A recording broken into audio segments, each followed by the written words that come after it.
বর্তমানে কিন্তু বাংলাদেশে যেটা চলতেছে ভাইরাল কেক, এটা কিন্তু তার আগেও থাইল্যান্ডে সবার আগে শুরু হয়েছে। কষ্ট করে থাইল্যান্ড যেতে হবে না, থাইল্যান্ডের কেকগুলো আমরা বাংলাদেশে খুব শীঘ্রই নিয়ে আসবো, তবে শীতকালে। আপনার থাইল্যান্ডে কিন্তু এখন যত পর্যটনরা যাচ্ছে ঘুরতে, সবার মেন আকর্ষণটা কিন্তু হচ্ছে কেক।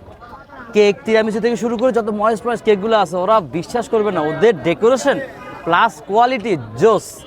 সো ইনশাল্লাহ ওদের যে জিনিসগুলো, এগুলো হচ্ছে কি আমাদের যে ওয়েদার, এই ওয়েদার আসলে খুব একটা বেশি স্টে করে না বাইরে। তো আমরা চিন্তা করতেছি যে যেই পরিমাণ কেক আমরা এখানে যাগুলো এই 6টা ফ্লেভার খাওয়াইতে খাওয়াইতে অনেকে বোরিং হয়ে যাচ্ছে, ওনাদেরকে আবার আসার জন্য আমরা কিছু টুইস্ট নিয়ে আসবো ইনশাল্লাহ, যেই টুইস্টগুলো মানুষের মনে আরও বেশি জায়গা করে নেবে আশা করি। প্লাস হচ্ছে গিয়ে অবশ্যই শীতকালে আনবো, কারণ এই জিনিসগুলা ঠান্ডা ঠান্ডা পছন্দ করে, ঠান্ডার মধ্যে থাকতে পছন্দ করে কেক। ওই কেকগুলো যতক্ষণ ঠান্ডা পাবে ততক্ষণ হচ্ছে গিয়ে আপনার ভালো থাকে। একটু গরমে যাবে এগুলো নষ্ট হয়ে যায়, গলে যায়।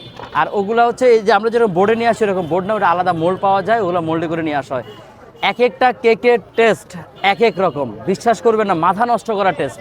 আলহামদুলিল্লাহ, এটা টুইস্ট থাকলো, আগেই বলে দিছি মিনিমাম 5টা থেকে 6টা ফ্লেভার তো আসবেই, একদম আনকমন ফ্লেভার, আনকমন জিনিস, টোটালি ফার্স্ট ইনশাল্লাহ বাংলাদেশে আমরা নিয়ে আসবো।